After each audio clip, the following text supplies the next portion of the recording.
Maka bagaimana kita bisa membuat kota kecil menjadi besar dan kota besar menjadi kecil tanpa harus menggusur atau merusak alam seperti itu. Makanya kami sepakat dengan apa yang disampaikan Ustadz tadi. Kemudian yang ingin saya tanyakan, tadi kan Ustadz menjelaskan terkait politik-politik luar negeri, kemudian Islam dan lain sebagainya seperti itu. Nah, menurut pandangan Ustadz sendiri, politik seperti apa yang kemudian bisa diterapkan di Indonesia agar nantinya kita bisa membawa perubahan-perubahan untuk kemajuan daripada umat muslim itu sendiri. Seperti itu saja Ustadz. Billahi bistabil haq fastaqbil khairat. Assalamualaikum warahmatullahi wabarakatuh. Jadi Bu, nanya Bu Indra jadi? Oh nggak jadi. Dipindah ke yang lain. Randy, siap? Terakhir. Oke. Oh iya, silakan Mas. Biar para mahasiswa berbicara di sini ya. Iya, baik. Silakan Mas. Bismillahirrahmanirrahim. Assalamualaikum warahmatullahi wabarakatuh. Waalaikumsalam.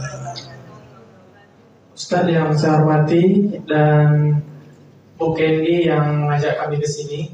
Kok langkahnya Sumatera lagi nih? Kita pernah bertemu kemarin di PDHI, Ustadz. Oh iya. Sip. Lanjut. Hari ini adalah hari yang luar biasa bagi kita karena saya yakin kita punya satu server yang sama, punya server yang kita sangat-sangat muak, kita sangat-sangat gelisah apa yang terjadi baik di negara kita hari ini maupun secara global itu dunia.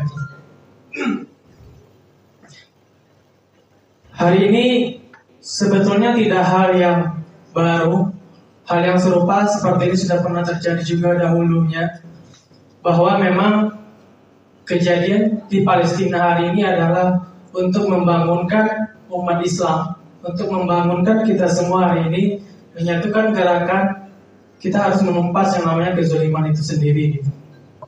Jadi yang diberikan oleh Ustadz hari ini merupakan hal yang sangat luar biasa, karena selama ini ketika berbicara politik itu kita selalu dikaitkan dengan hal-hal yang kotor gitu.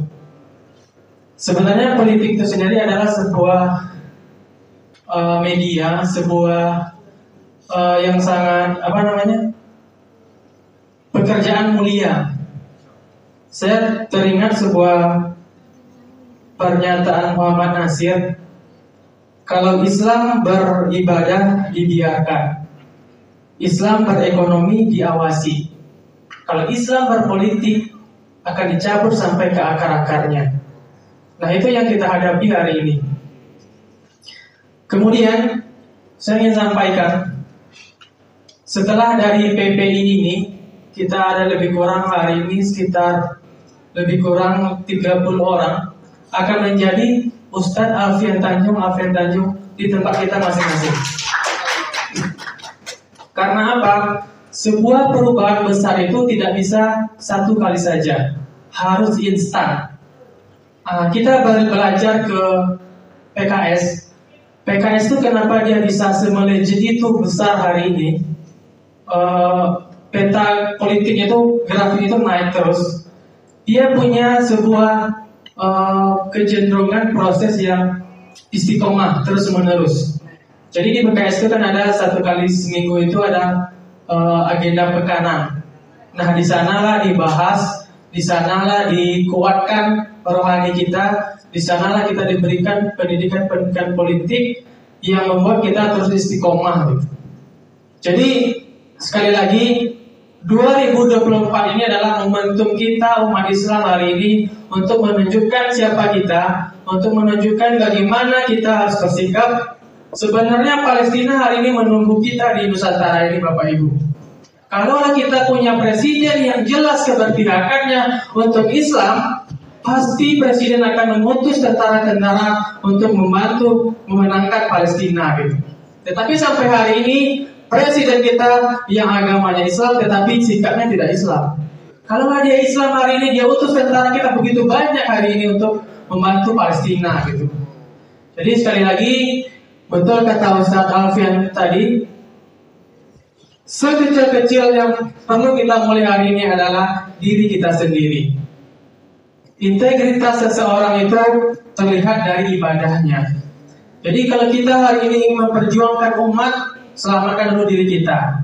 Terus selamatkan keluarga kita, selamatkan masyarakat kita, baru kita selamatkan negara yang tercinta ini. Gitu. Sekian, terima kasih sekali lagi Bu Candy. Jadi kalau Bang Bayu, Bang Andre ini adalah turunan-turunan dari Randy-Randy-nya gitu. Jadi mudah-mudahan ini menjadi langkah dakwah ke depannya gitu. Sekian, terima kasih. Assalamualaikum warahmatullahi wabarakatuh. Waalaikumsalam warahmatullahi wabarakatuh. Afwan Ustadz, ini menarik semua pertanyaannya, tapi jawabannya kayaknya habis makan siang sudah adzan. Bagaimana Ustadz? Ya begitulah, ikutin aja. Ikut. Rencana yang sudah kita rencanakan ini pukul 11.30. Ya Allah, ada jawabannya. 11.30 kita akan sholat makan dan juga nanti kembali pukul 12.30 dan harap disiplin waktunya. Sholatnya di mana? Ada musola atau Ustadz pengen ke Jogarian nggak apa-apa kalau mau jalan. Tapi paling dekat di sini musola ada. Naik motor tuh dibonceng Ustadz Bambang.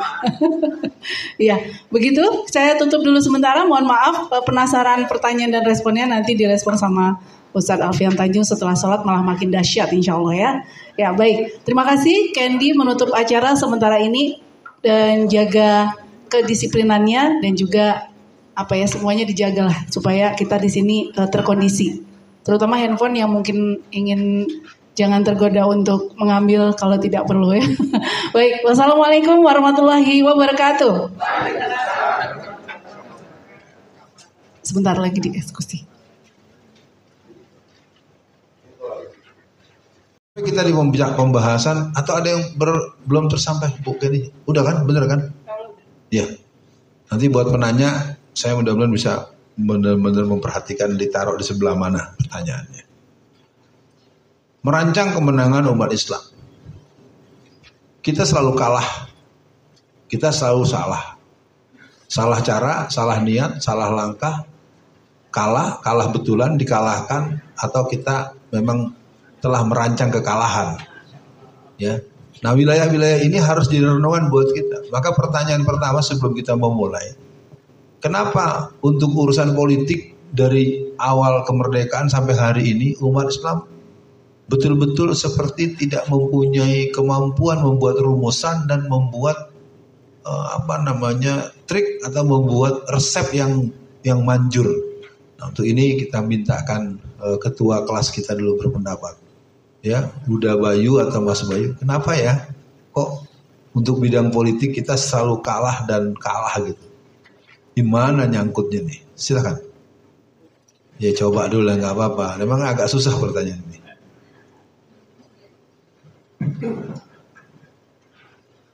Bismillahirrahmanirrahim. Sedikit mengulang pertanyaan Al-Mukarram tadi.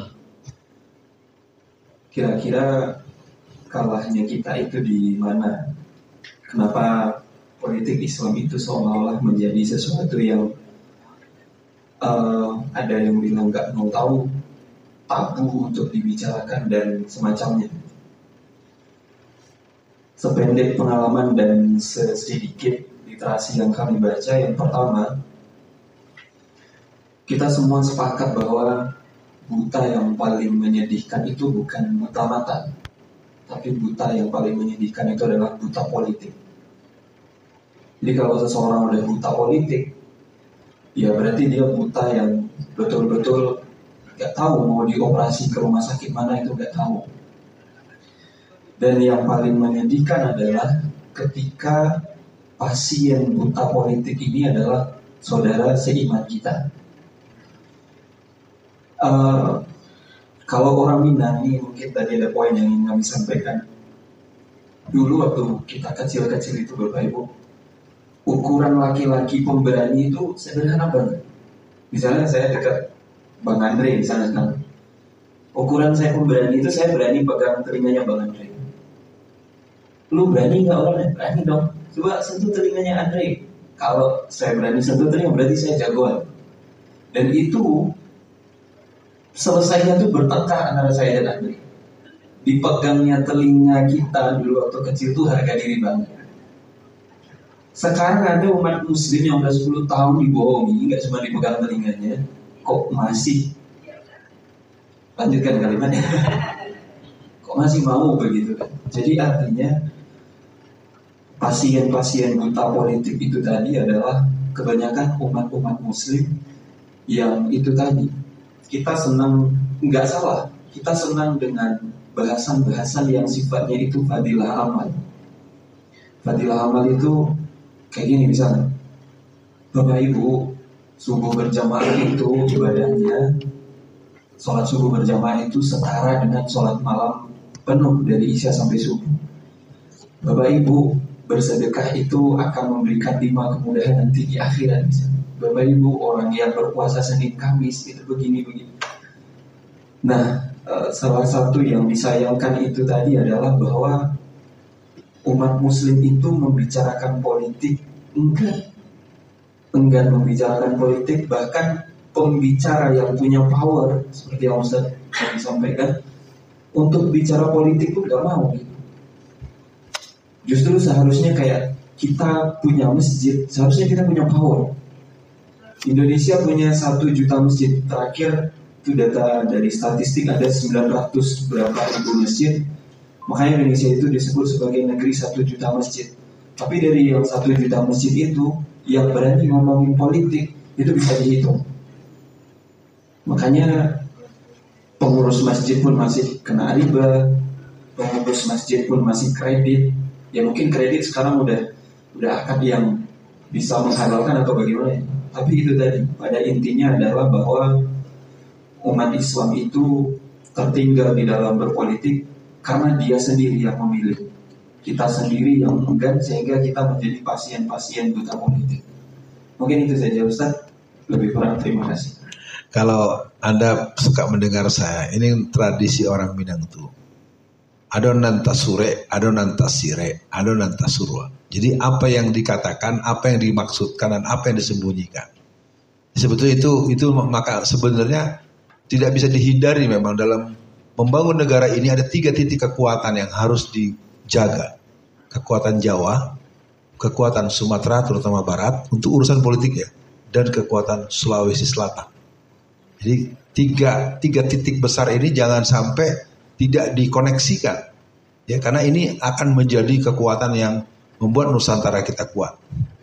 Ya, yang Jawa ini kalau mau bilang punya kemampuan untuk egalitarianisme. Budaya pinisi, budaya perang laut itu adanya di Sulsel. Ya, mungkin pendapat ini belum tentu bisa diterima, tapi saya dengar dari banyak kalangan ini harus dijaga betul. Kita lihat bagaimana fenomena Yusuf Kala, fenomena Das Adlati, fenomena Yasin Limpo. Anda boleh anggap Yasin Limpo, tapi itu fenomena. Jadi tik selatan Sulawesi, trek Sumatera Barat, trek itu memang jadi catatan untuk sebuah starter mesin politik nasional. Kekuatannya ada di sana dan itu tidak ada keharusan apapun. Termasuk menjadikan bahwa Presiden Indonesia harus orang Jawa itu bohong. Nggak ada, itu mitos. Percuma Anda belajar tauhid kalau itu tidak bisa Anda mentahkan. Ya, kalau ada orang Jawa bilang pokoknya saya bukan orang Jawa berarti nggak bisa, bohong gitu ya. Anda harus tobat itu ya. Batal syahadatnya kalau sampai mengharus-haruskan. Kita dengarkan salah satu ketua partai Marsumi dari Magelang. Silakan. Kenapa kita di bidang politik babak belur ini?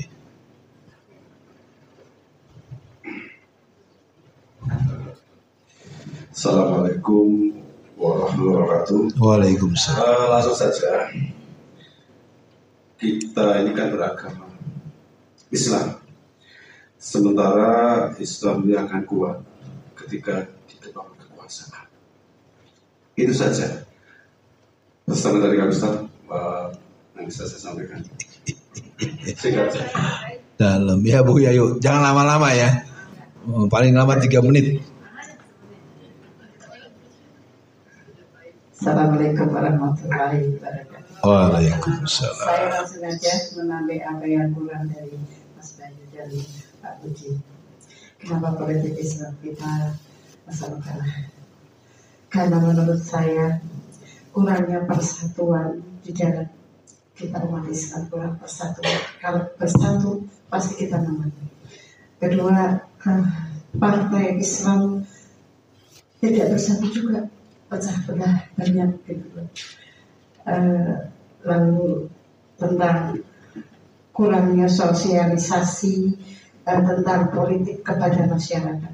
Saya pernah menyarankan kepada ibu-ibu di pengajian, walaupun saya resikonya dikeluarkan dari pengajian dan saya dikeluarkan dari grup PKK karena saya mengulas tentang politik.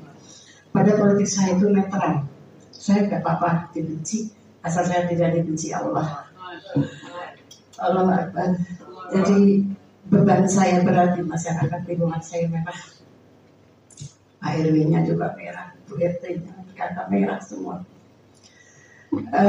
Saya menyarankannya kepada ibu-ibu yang buta politik. Saya katakan, kenapa politik kok ibu berpendapat politik kotor?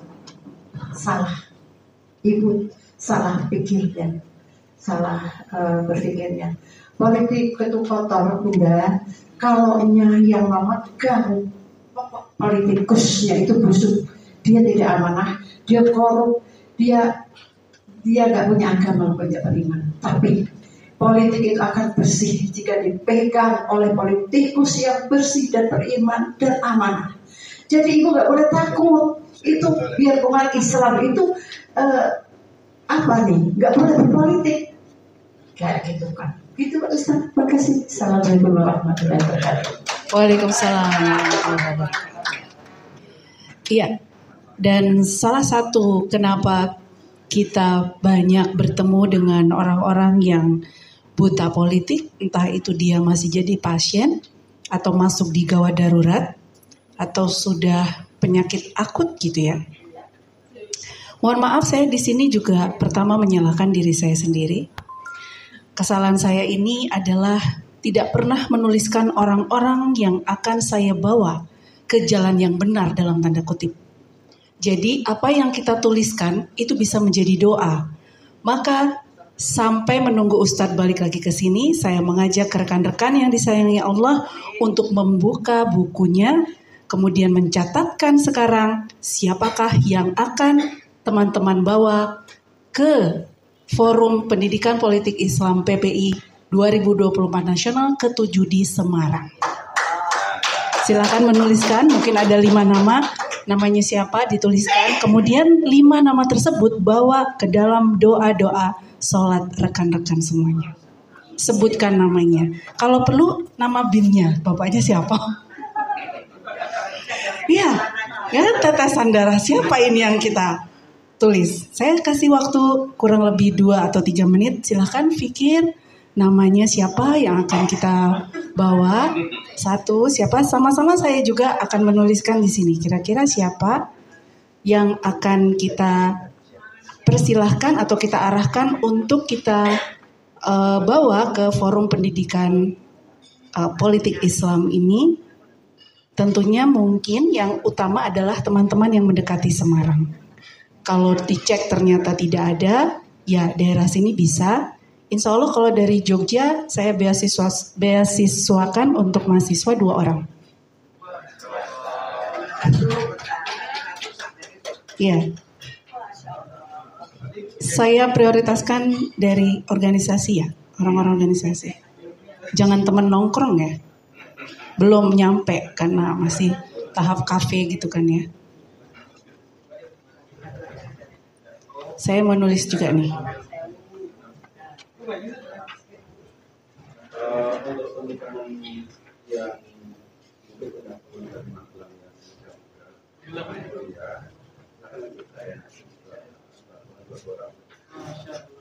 tapi jatuh rasanya tidak ya untuk masyarakat yang disiapkan dan niat di kampus masyarakat ataupun Mike. Ya.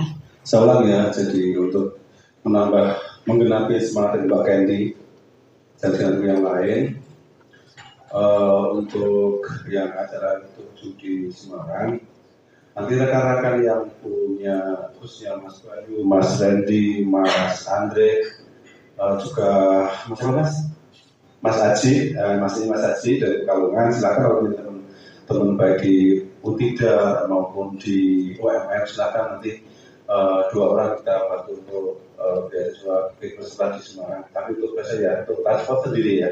Terima kasih. Nanti bisa beri kami ya ke nomor saya. Ya, nomor saya 08, ada di nomor sini, ada di sini. Terima kasih itu ya teman-teman. Kalau saya berharap sih teman-teman punya link BEM UII-nya, UI Universitas ataupun yang fakultas hukum atau yang mendekati itu. Kalau ada linknya silakan.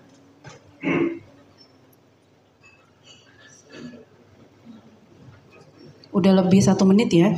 Tadi karena ada obrolan lagi dari Pak Budi. Yuk ditulis siapa namanya.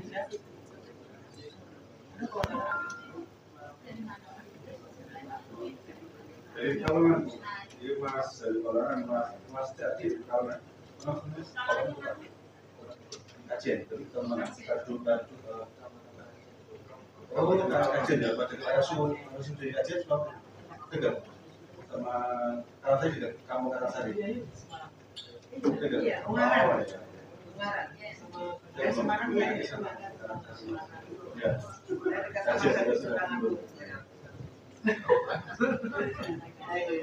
Ya, dan salah satunya kita terlalu fokus kepada apa yang kita khawatirkan. Ini kok susah ya kayaknya menembus orang ini. Ya kenapa nggak berpikir orang-orang yang kemungkinan mau kita ajak ke jalan yang benar gitu. Fokus aja sama di situ. Saya dihina Mbak, saya direndahkan sama A, ditipu sama B. Nggak usah fokus sama yang itu. Fokus sama teman-teman yang mungkin masih bisa kita dekati. Jadi kadang pikiran kita itu kita setting dulu untuk hal-hal yang lebih mudah kita dekati. Dan orang-orang yang maaf mungkin jadi toksik bagi kita, diabaikan sementara, namun juga tetap didoakan.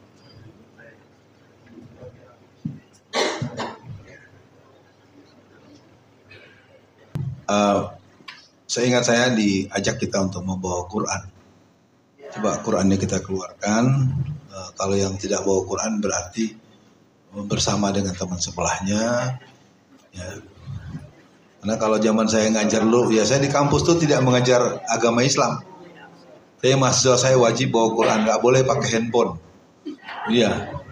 Kalau yang ini sebenarnya ada dasarnya. Dulu zaman saya kecil, rumah saya kan dulu di Petamburan. Di Petamburan itu seberang rumah kami atau gang, kalau Habib Rizik kan gang 3, saya gang 1. Itu ada gereja Betel. Nah anak-anak Kristen tuh sekolah, namanya sekolah minggu. Mereka tuh bangga betul nih, neng-teng kitabnya, pokoknya Alkitab mereka lah gitu ya.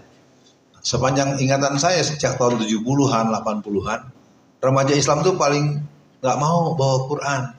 Kalaupun bawa ntar dibungkus pakai kertas koran, dimasukin ke dalam tas gitu ya. Nah itu kira-kira gitu ya. Nah sekarang yang bawa dibuka. Kita tidak akan mungkin menang kalau memang kemenangan itu tidak diridhoi oleh Allah Subhanahu wa taala. Nah, transendensi keridhaan itu sebetulnya juga wilayahnya sangat tergantung dari kebenaran, kebetulan dan ketepatan. Kalau dalam teori manajemen, tingkat perencanaan yang matang, tingkat sistem kerja yang sempurna, dan proses rumusan output yang tepat. Nah, dalam amal Islam benar niatnya, benar caranya, benar tujuannya. Nah, wilayah itulah yang sekarang terlihat ya seperti contoh penyelesaian kasus Palestina. Sampai orang sekali siapa ketua Muhammadiyah? Pak Haidar Nasir saja masih menawarkan konsep 2 negara 1 solusi. Itu susah saya mengerti ya, seorang tokoh Islam masih mengusulkan kasus Palestina itu. Bagaimana ceritanya kita mengakui keberadaan Israel? Israel itu orang numpang di rumah kita, yang punya rumah diusir. lalu minta bikin solusi, dibikin dua-duanya dikasih rumah dan dikasih istana. Gue gak ngerti itu. Tapi saya nggak mau, saya kan belum profesor dan saya bukan ketua Muhammadiyah. Tapi itu sebagai pertanda bahwa kekalahan mental dalam perjuangan itu sering begitu. Kita nggak mungkin merdeka, bagaimana kita mau merdeka? Nggak mungkin PKI dibubarkan. Ya.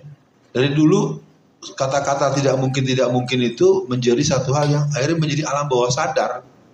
Seperti yang tadi mungkin dalam sepintas saya dengar dari Mbak Kendi.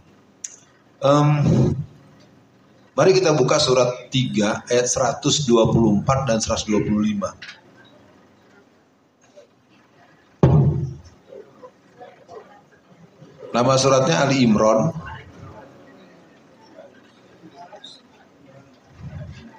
Sebenarnya ayat ini dimulai dari 122 atau 123. Tapi saya akan mengajak ibu dan bapak dan teman-teman.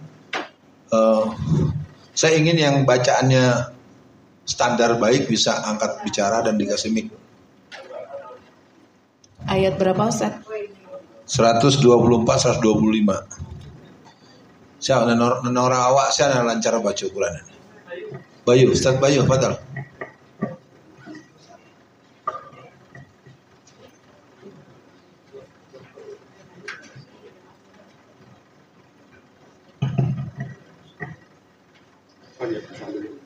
أعوذ بالله من الشيطان الرجيم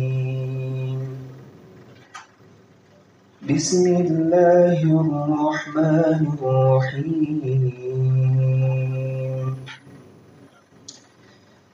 إذ تقول للمؤمنين ألن يكفيكم أن يمدكم ربكم ب3,000 من الملائكة منزلين بلى إن تصبروا وتتقوا ويأتوكم من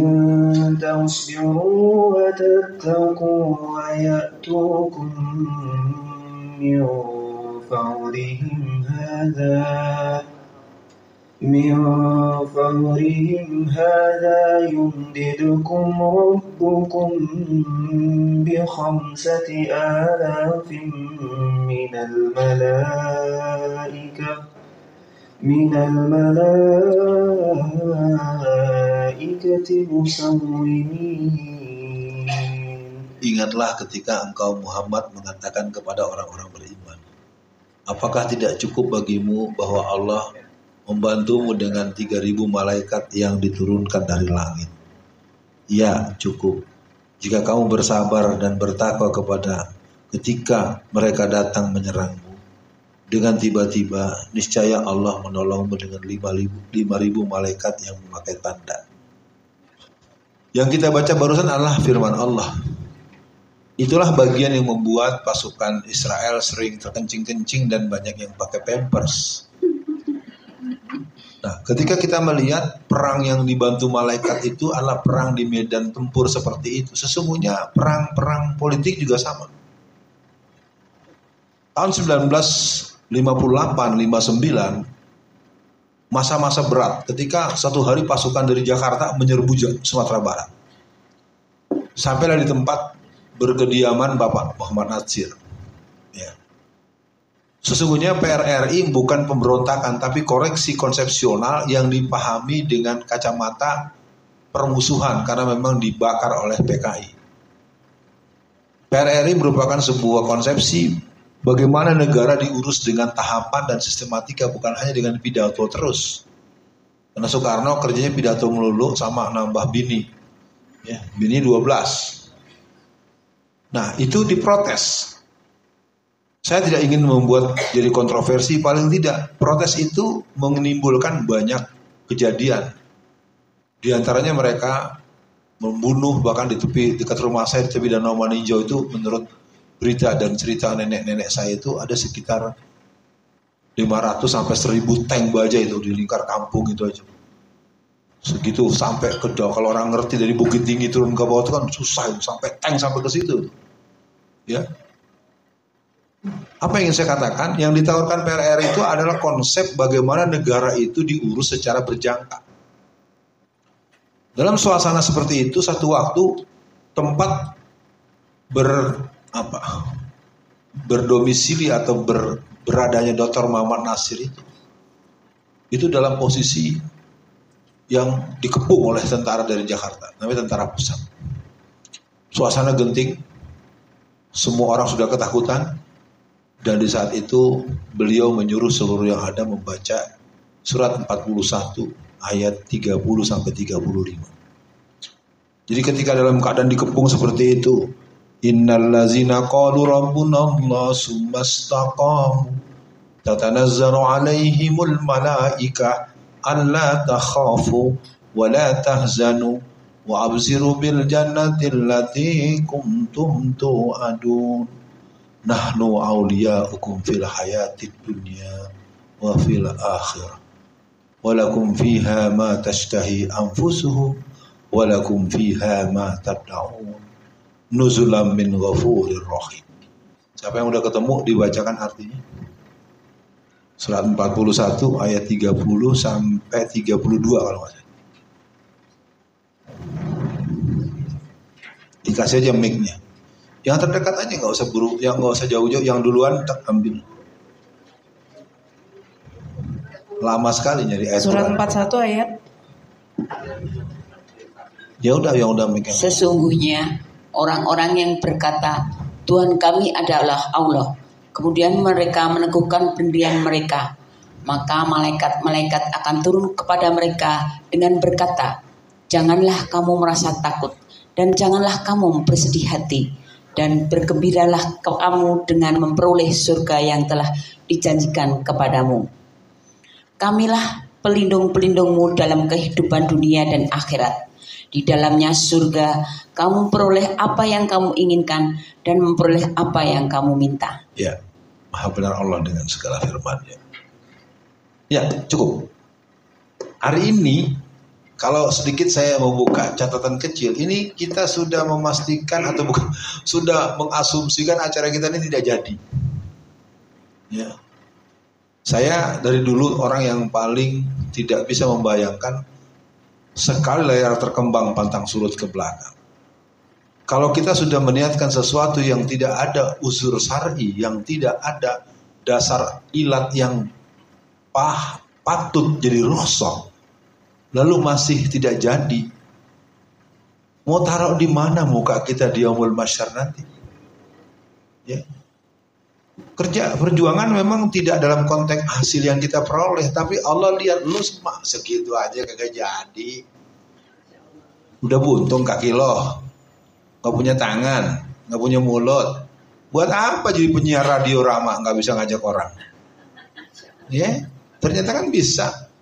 Buat apa ada Bunda Rizky yang artinya mengajaknya saya untuk membaca ini artinya kita bisa buktikan. Kalau ada semangat dari para ulama tanah Jawa menjadikan barisan merah berubah jadi merah putih pada pemilu ini, maka pemilu 2029 merah putih akan berubah jadi hijau royo-royo. Artinya eskalasi dan gelombang perjuangan itu tidak akan mungkin menjadi kenyataan kalau kita tidak pernah memantapkan faiza azamta fatawakal 'alallah innallaha yuhibbul mutawakkilin. Jadi komitmen jihad itu adalah satu bagian yang sebetulnya saya tidak punya kata lain kecuali saya malu. Bunda Sri bilang, Ustadz saya baru pulang, saya baru sampai rumah jam 1:30. Saya rendam baju saya, kemudian saya sholat malam, saya sholat subuh.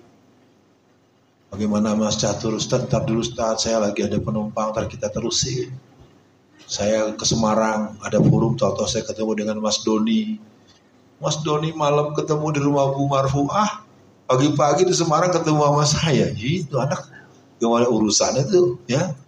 Sekali lagi buat teman-teman semua, saya tidak menyebutkan ada yang istimewa dan tidak ada yang bermasalah yang terus harus menata diri adalah saya yang mungkin banyak dosa, saya masih kurang memberikan perhatian dan arahan-arahan yang sistematik. Dan kita doakan semoga Bunda Rizky kembali pulih untuk berebut suara, ya, dan juga untuk Bunda Kendi, buat semua yang ada ya, saya nggak hafal namanya semua. Kita masuk materi kita. Pembicaraan kita adalah merancang kemenangan umat Islam, merencanakan sukses dunia akhirat. Kemenangan berarti menjadikan kebenaran sebagai panglima. Kemenangan berarti mengalahkan kebatilan secara cepat, tepat, dan wujud. Ketakutan itulah yang menjadi bayang-bayang kita, dan musuh menjadi berani pada kita. Dalam filosofi jihad, orang yang berani dan penuh dengan keberanian karena Allah semata-mata, maka Allah akan jatuhkan rasa takut di hati mereka. Nanti Anda lihat surat 8 ayat 11 dan 12. Catat aja, biar kita teruskan. Ya. Jadi mengalahkan kebatilan secara tepat, cepat, dan wujud itu tidak akan pasti jadinya ketika Allah menolong kita. Maka isti'anah itu harus dikawal dengan baik. Kita sudah bacakan setiap sholat dalam surat Al-Fatihah. Iyyaka na'budu wa iyyaka nasta'in. Kepadamulah ya Allah aku memperhambakan diri, dan kepadamulah ya Allah aku memohon pertolongan. Jadi filosofi penghambaan dan filosofi pertolongan itu, kita akan lihat bagaimana teman-teman di Palestina itu. Kita menganggap mereka meninggal, ayahnya syahid, ibunya syahid, mereka menderita. Tidak. Anak-anak di sana tetap saja bermain bola dengan gembira, dan kalau ditanya mereka akan menjawab dengan catatan-catatan kalimat-kalimat yang menggembirakan. Kita kalau boleh dibilang adalah negeri mayoritas muslim yang cengeng-cengeng.